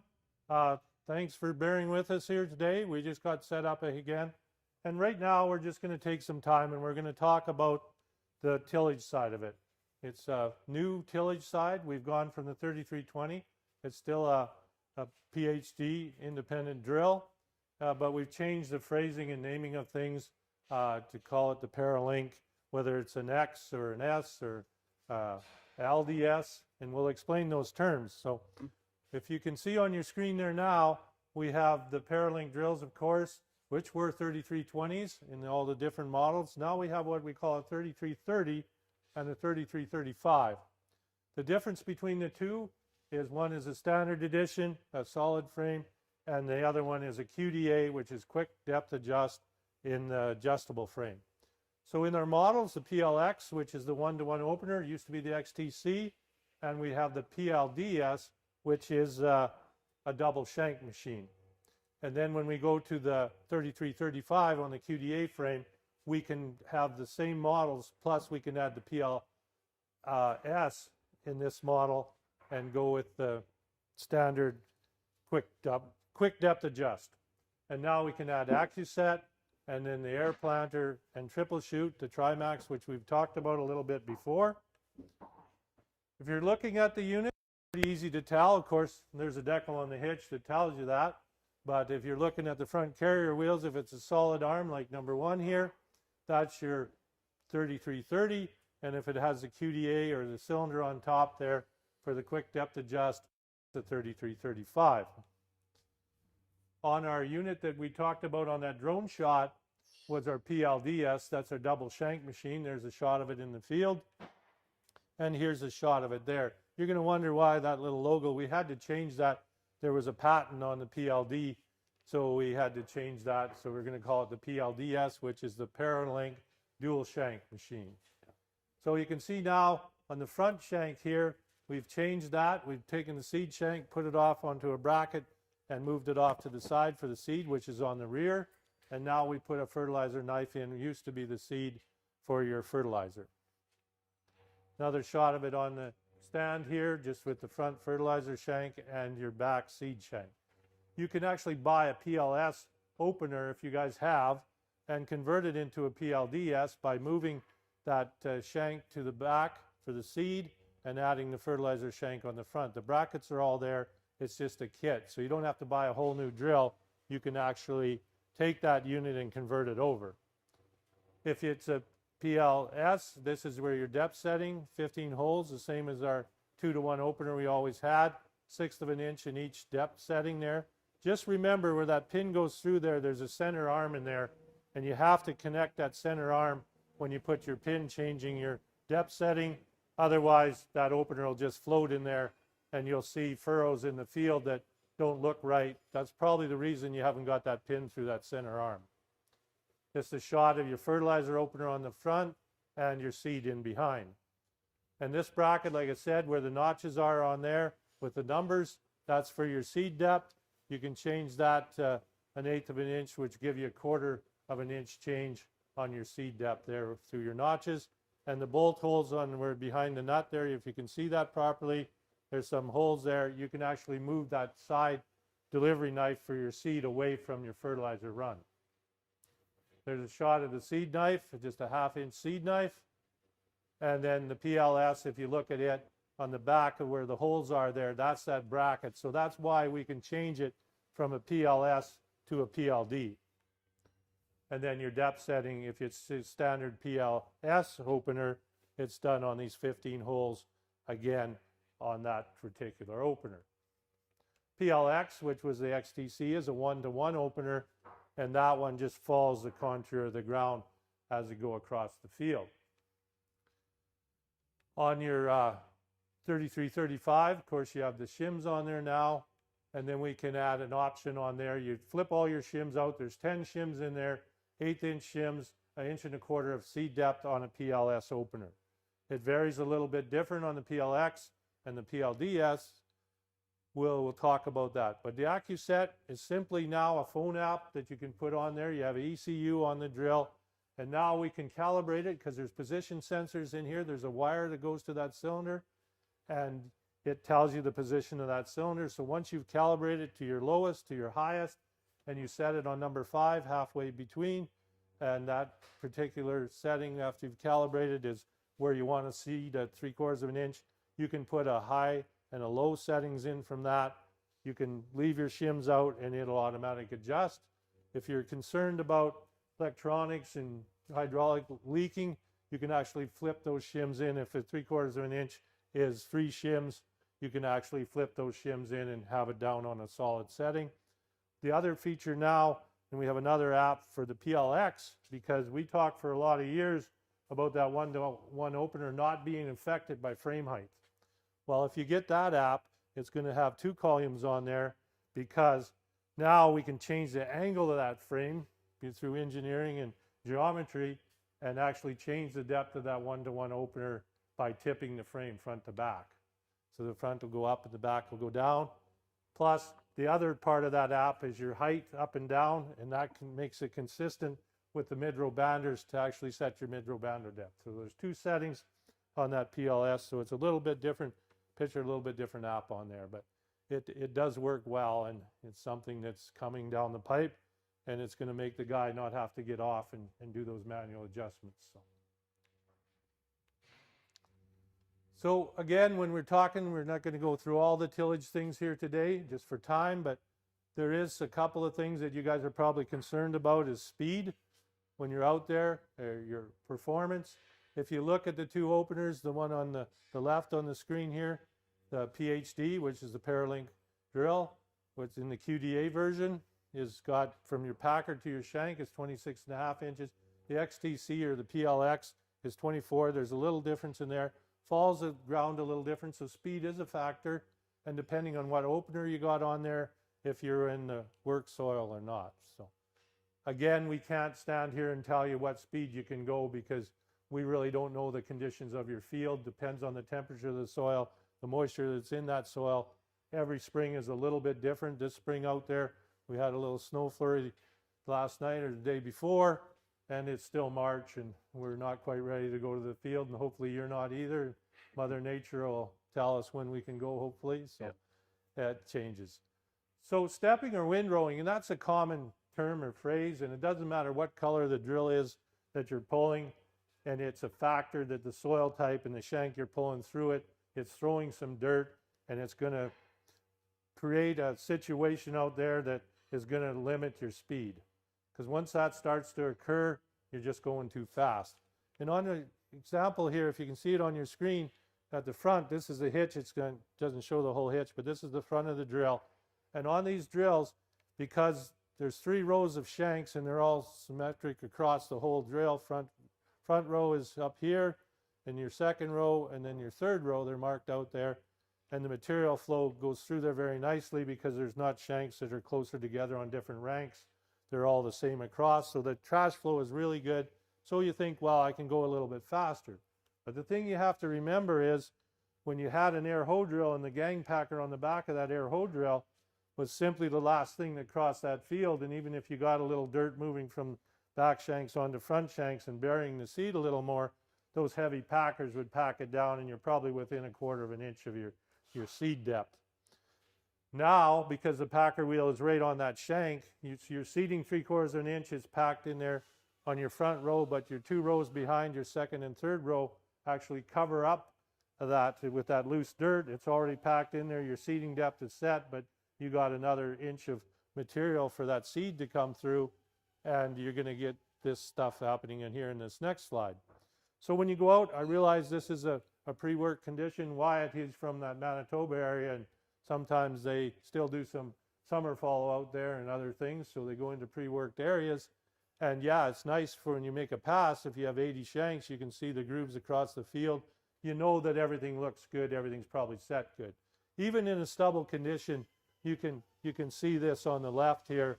But if you start to see the things on the right, it's simply, these are back rows, so their furrows are there, but in between those 2 back rows is the front and the second row that are getting covered up by the speed that you're going and throwing that dirt and covering. So here your back rows come up, and in between here there's 2 rows. Simply takes longer your cereal grains will probably come through, but it won't be the same. And you want to not have this happen. And the only cure for this is to slow down. Yep. We can't stand here and tell you to drive 4 miles an hour, but I know one thing for sure. If you're going 5 and you got stepping, you got to slow down. Yep. Whether it's 4.5 or 5 or 3.5. That's the only thing you can do. Other things we'll talk a little bit about is we had for you guys who are familiar with our units, so you can get the 410 control box that gives you your raise and lower, can increase your pressure on your trips, and your power switch there. Some of the features we're going to talk about will eliminate this 410 box. It'll be all controlled through the X35 now. But one thing, whether it's the X35 with your LiftMaster, there's buttons on there. Wyatt kind of went through the X35. When it's green, it shows up is up and down is down. And that simply means your hydraulics are hooked up correctly and you're running the flow through those valves on the hitch in the correct direction and everything's working there. So if you go to raise it and it goes down, simply get to the back of your remotes and change your hydraulic lines around to get the flow going through there. The other thing you want to set up too is your plus or minus. When you hit the switch, it'll go up 10 pounds for pressure, or you hit the other way, it'll go down. Important thing here is always have power on to that drill control when unfolded and moving. And we'll talk about that in a little bit, whether it's the X35 or the 410 box. Another thing when you go onto the website, you're going to see is FRACs, frequently asked questions. And that's a great thing. And that's what we're going to cover here in a minute. When we get to that, if we haven't already covered everything already, Wyatt, I don't think we're doing that good a job, but we can always hope, right? Yep, that's right. So anyways, frequently asked question, a FRAC. Why did my wing cylinders bend when driving through the field folded out? Alternatively, why did they bend when folded out at a dealer's yard? That's two different scenarios here, but it happens. You customers that are listening here today and have probably had this. You've been down the field and you've got to go back to the truck. You're just empty and you're not seating anything more. So you shut off the power to your 410 box, shut off your X35, and just drive back to the truck. And on the way back, you don't think it's very deep, but there's a water run there and the drill goes through it. Everything looks okay. But you get back to fill and you're walking by your drill and you look at it and all your wing cylinders now are like this. They got kind of a U to them. And you say, well, what the heck happened there? I didn't touch nothing. I didn't do anything. I just drove back here. What kind of piece of, you know what, did I buy? Like this thing just did it. Well, what happened there is these are heavy frames, heavy wings, and there's no relief for that oil in those wing cylinders to move. The cylinders are already extended. The rods are out there. And the weight of that machine going through that water run causes those cylinders to push up. No place for the oil to go. Well, something has to give. Those cylinders bend. The other thing that happens on the dealership's lot, they unload the unit, it's all folded out. They're going to pull it up to the shop to do the PDI on it, and they hook onto a tractor that doesn't have a control box. They don't hook the hydraulics up or anything. They pull it up, and they got quite a drainage ditch in their yard. They drive through that. They back up the shop doors, and they look in all these wings. Well, Bourgault sent me that thing with bent wings or wing cylinders on it. And simply what happened again there, the wing cylinders wouldn't relieve. The pressure held it solid and just caused it to bend. So make sure you keep the power on, either your 410 or your X35, and allow that oil to bypass and relieve its pressure. In-cab controls is what we call LiftMaster, and Wyatt went through this again. Anytime that you're in your X30 or X35 and you push cedar and then drill control, if you have that option, it's going to give that pop-up and allow you to do functions in there. So this LiftMaster automatic lifts and lowers at the headlands. It's a feature, standard featured on these models here, and it's also retrofittable for you guys that have the X30s. In-cab control with the LiftMaster. Now you will not have that 410 box because it's built right into the X35. That works similar to your auto sectional boom control, automatic and manual override. So one thing that you're probably going to run into, and we haven't talked about it, and hopefully it comes across all right today, but if you're actually in a seated headland and you stop and your satellite moves at all, if there's 1 inch of drift or movement, and it'll explain it through when you go through the website, you want to make sure you shut your drill control auto sectional off, because if it sees a drift of 1 inch, it'll think that you're on an unseated piece, and those openers will actually go down. So if Wyatt's out helping you do a startup, and he's underneath there doing something, and you got everything powered up and on, and it sees that drift, those openers could come down. So it could be very serious to you or your staff or one of the guys from Robertson's here. So just something to remember. And then the entire boom lifts. We don't have the individual sections on each that to lift. So when you hit that control on the bottom here, your green arrows is up and down. But you cannot have LiftMaster and the 410 box both at the same time. So how does PackMaster work? And that's probably something that you guys maybe listening today have had, and you think, geez, I bought that PackMaster thing. It sounds great. I go across the field and it's going to set wherever I need it. But I got it, and I got it late, and I just didn't spend any time. You have to calibrate it. There's a calibration procedure. You can go on the website, see that. If Wyatt and the guys come out, they'll help you do that too. It's simply by blocking that sensor wheel up in a block and running through a cycle to get your calibration. Because what you see is your pressure on your hydraulic. If you're watching hydraulic pressure fluctuate up and down. And that does do that because it has to change to match up your ground, whether it's soft or harder. But some guys think, oh, it's not working properly, they just shut it off. So here's how it works. Number 1 here on that screen there. As you pull that shank through the ground, the more you pull it, the faster you pull it, the harder the ground gets. It takes hydraulic pressure on this cylinder to hold it in place. And as soon as you lose any trip force here, you actually lose packing force. So it starts to lift up here, and then the X30 or X35 sees that happening, so it increases the hydraulic pressure to keep it in the ground. Because you have to maintain your trip pressure before you get packing pressure. And we have only one sensor on there. There's a little spindle on there. There's a wire, and it goes between your duals and your tractor, or your tracks, and in the center on the back, and it actually just feeds information to that monitor and tells it whether it's tripping out more or less, and then it achieves and establishes where you're at on there. So again, you're not going to have that 410 box because it's all controlled through the X35. So some helpful hints. Oh, what do I set my pack force to? Should be about the same as the hydraulic force you've always used. So if you paid attention, you didn't have it before, again, it has to be in the field you're working on. It's not a good idea to phone your neighbor with the same drill and everything else and get his pressures, because he might be on some different land than you are and that. So you have to go to that individual field and start out. So ultimately, your decision. Again, a starting point is what you've been used to. If it was 1500 PSI that you're running, that's where your starting point would be. You can see the different openers. The XTC or the PLX is a little bit different geometry on that arm. Not a lot.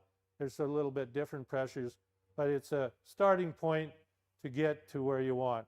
Your hydraulic system pressure, which opener is no longer, you keep increasing it so it doesn't trip excessively. As you go through the field, you want that shank to be stable. If Wyatt's out there, he can drive along beside with his truck, and you go at the speed you're seating and the depth you are. If he sees it tripping out quite a bit more, then you want to increase that start pressure. Another helpful hint, all the PackMaster screen is showing is hydraulic force need to be changed in the settings page. So you want to go in there, and what you want to add is control pack force on there. Simply what that does for you is gives you a pack force. Like if it's 150 pounds related to 1,500 pounds of or PSI of hydraulic force, that's what you want to watch. That 150 pounds of pack force will remain constant. You'll go across a hard place or up over a hill or a hard top, and the pressure will increase on the hydraulic side, but your pack force should remain constant. If you get to a situation where get to a soft spot, your hydraulic pressure should decrease to correct your, maintain your pack force. Hopefully I explained that correctly.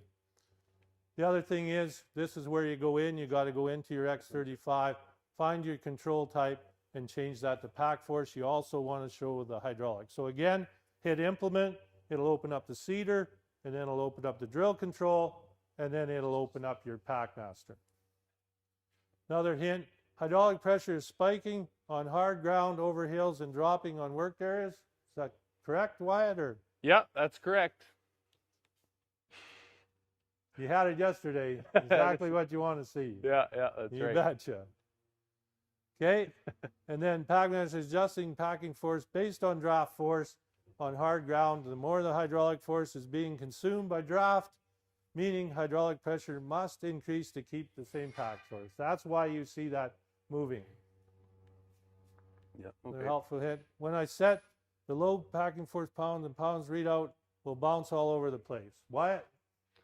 That's good. That's correct. That's correct. Not enough pressure to achieve that draft force, which we talked about. Required to keep the ground in the openers. No remaining pressure available, so you have to increase your pressure to do that. Stay engaged. The other thing, that we had the little cab pad. I don't know, did we talk about that on the side of the tank? Or did I? Yeah. Yeah. Okay, there's one on the side of the tank that Wyatt told you about, and there's one in the tractor cab. Again, your first 5 buttons there, if you have 5 tanks, are assigned to those particular tanks. 6, 7, and 8, and A and B on your other end there are available for things that you want to fine tune and customize for your operating. So you can take the sticker and make that to your lift lower or whatever you would like, and you can make easier to go into float.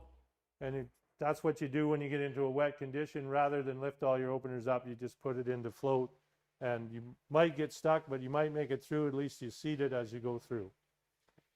So with that, I'm just going to wrap it up. We won't get into the maintenance part of it a bit, but you can follow through with your operator's manuals and on your YouTubes and that, and talk about the greasing and that. Yeah, we're going to move on to the Q&A portion now. Just a quick thank you out to Devin in the background. He's the guy running the show behind the camera. He just gave me the old indication that our mics are starting to get pretty low on battery, so we're going to try to be as quick as we can here so our mics don't completely die on us here. Yeah, So, okay. I'm going to quickly bring up that Do you have it on there? yep, should be in here. Yeah, and if you have any other questions, you can still send them, right, Tim?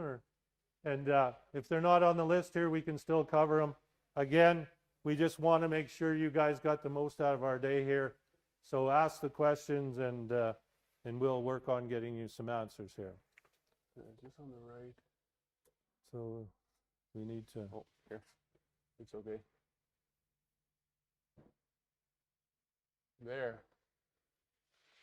So is there a distribution line diagram on where each line should run from and to? Okay. Actually, if you go into the www.bourgault.com, Okay. and you can go to Easy Parts, on there you can actually get a layout of each kit and that. And if you go to if your question is related to auto sectional control, each one of the valves is numbered. You have to kind of look in behind. And again, starting on the left, and if you have 8, 6, 1, 2, 3, left to right, 1 to 8. Yeah. So the other thing is what you can do, especially you guys with the people, I should say, I shouldn't say guys, there's lots of ladies out there that run these machines and do a real good job of it. That's right. Go and take your iPad, and you can actually stand there and click each section and On and watch off. the product come. Yep. So you click 1 and 1's good, but then you click 2, but it's not next to 1, it's over here. Well, that hose isn't hooked up properly. You got to go and trace that hose back, move that 2.5-inch hose over to that right valve. Yeah, that's right. So make sure you do that, and that's part of the PDI and that, and it's part of the checklist. So Yeah. hopefully we answered your questions there. But the distribution lines, if you're talking the tertiary lines that go to every shank, then you'd have to go into Easy Parts, find that particular model. You'd have to know your size. You'd have to know if you had an 8-port or a 6-port kit, and find the right diagram and do that. So. Yeah. Yeah, by doing that check at your drill with your iPad and checking that each section is turning on and off properly, make sure that it's going to section 1, the product, but then also make sure that your section 1 tower, each hose, each secondary hose, the 1-inch hoses, is going to the proper openers too. Because I've seen it before where yes, section 1 is going to section 1, but one of those hoses off that primary tower was accidentally routed into the second section. So then one of the openers in the second section was getting product. So that's important so that when your sectional control is kicking on and off, you're not going to be applying product. The monitor thinks that section 1 is on the left, but if it's not actually on the left, then it won't be, that section will not turn off. So ensure that you're going to the proper section, and then from that section, all the hoses are going to the right openers too. Because trust us, if you're finding this with the sprayer, which you're spraying and going across the field and seeing these gaps, it's too late. Yeah, You want to have this corrected before. Okay. Yeah. On your do your 9000 series have a flex tank? No, they do not have a flex tank. It's all individual scales in that. The only time that we have the interconnectability is still on the 8000 series. Yeah. So. Because each tank is individually scaled and separated now, there's not the interconnect doors. Each tank will have its own meter now as well. So the flex tank is not available with the individual tank scales. Okay, and the question next here, how much grease should the packer wheels get? So you have an issue with pushing the hubcaps off. Well, on the tillage side of it, grease it. There's a triple lip seal until it comes out there. I know what you're saying. You want to fill that cavity and you want to push the grease past, but sometimes the cap comes off because it's not holding strong enough to actually force that grease through. But you really want to get that grease pushed through those. So whether you can clamp that cap or something, because you need to fill that cavity up with that grease on the tillage side of it. Yeah. Next question, do the 9 series brakes lock up when braking, or do they apply a steady pressure or a steady friction? Now the brakes will apply more and will relief when you're not using the brakes. So as you apply the brakes will start to apply, and you'll see on the display how much the brakes are applying. So it's not an on or an off. It will apply more as the brakes are needed and let off as the brakes are not needed. And it won't be a steady pressure on there. If you're not using your brakes at all, the brakes will not be applying pressure. Right. So I think in this comment, this is on a new unit I was talking about on the X35 with the surge brake. Yep. It will just start to apply, and you'll see that icon on the console, the X35, increase from orange, yellow to red. yeah. But Start to in increase. this case, I'm thinking that this fellow probably had the trouble that we had our first brakes. Sometimes they'd lock on and stay on and wouldn't release. There was some things that we had to do and change there. And maybe there was a TSB that got missed on that unit. If that is the case, get a hold of the dealership here and get that checked out, because that was a factor at one time. How long is the belt life for the conveyor? I'll let you deal that one, George. That's it depends. Again, like I said earlier, we did have some issues when we built our conveyors. I guess I don't want to say this the wrong way, but Peter can probably attest to this. When we have certain suppliers that supply stuff for us, and it may be coming from overseas, we had a little issue with the dongle on the antenna on the X35 got broke. It's quite fragile. We did buy some belts from a supplier that didn't quite stand up to where they should. They were misaligned, mind you, but we have that corrected as far as I know. So that could have happened, and to give you exact answer, depends how much you use it and what product you're putting through. Yeah, varies depending on operation. Can you calibrate all 5 tanks at once? If so, how do you shut off each tank as the pails fill? Yes, you can calibrate every tank at once. Just make sure that you have a pail under each tank so that you can scale it.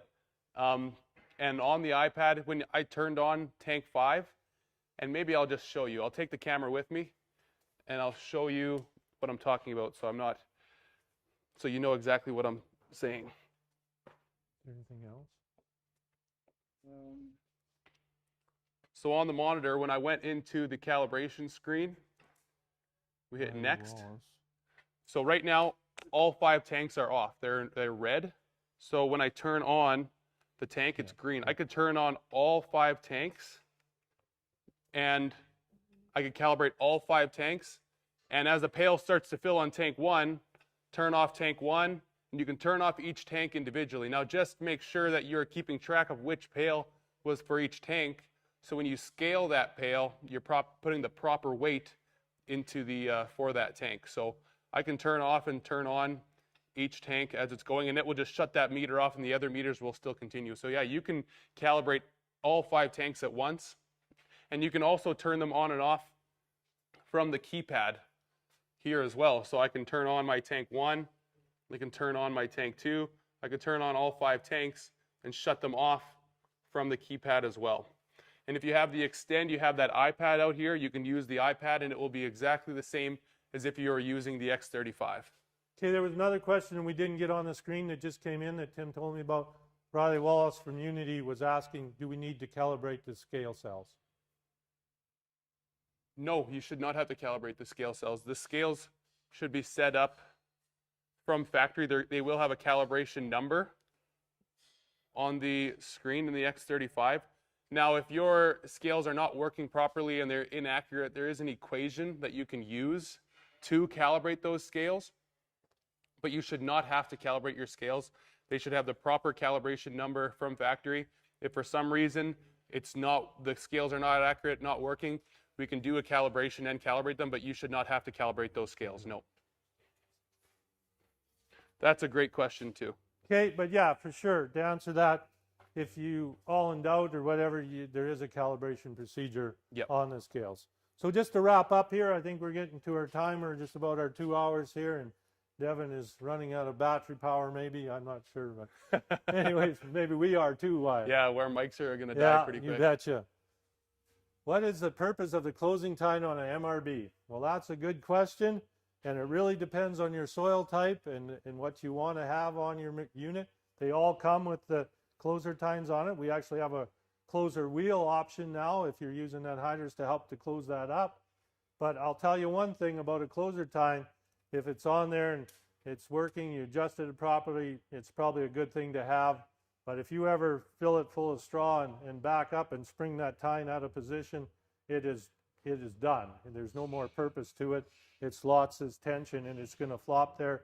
A lot of guys just take those tines off and leave them off. So again, to give you a straight answer on it, in your condition, you can probably get away without them.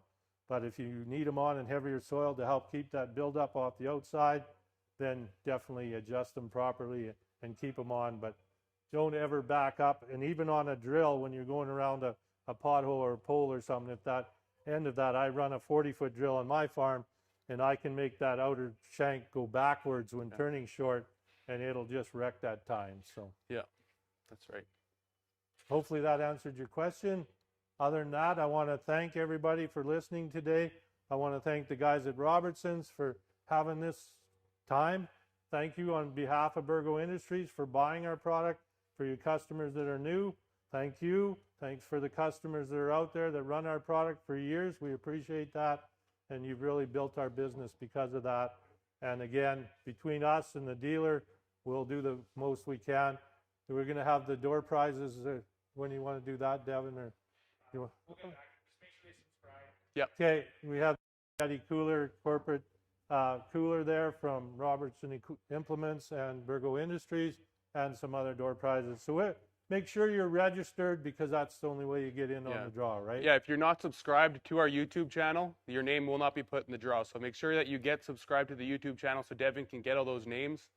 And all the door prizes we'll do the draw here as soon as we can and let you guys know who wins. If you don't get a call, then I guess you don't get a prize. So sorry for the rest of them. But yeah, and if there was other questions out there, hopefully when we went around, we did talk about certain things. So hopefully we covered them.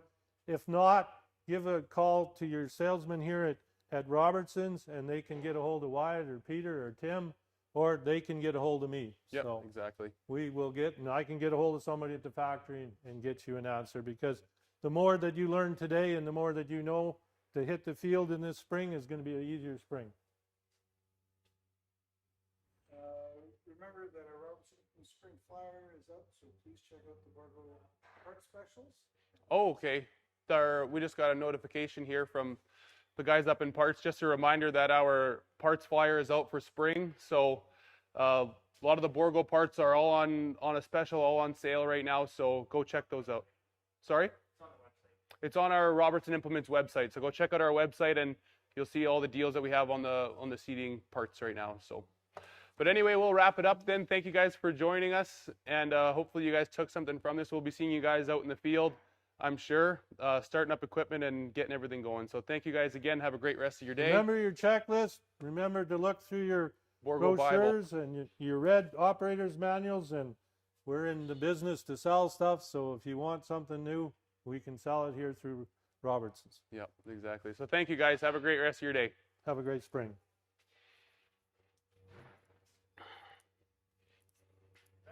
Nice.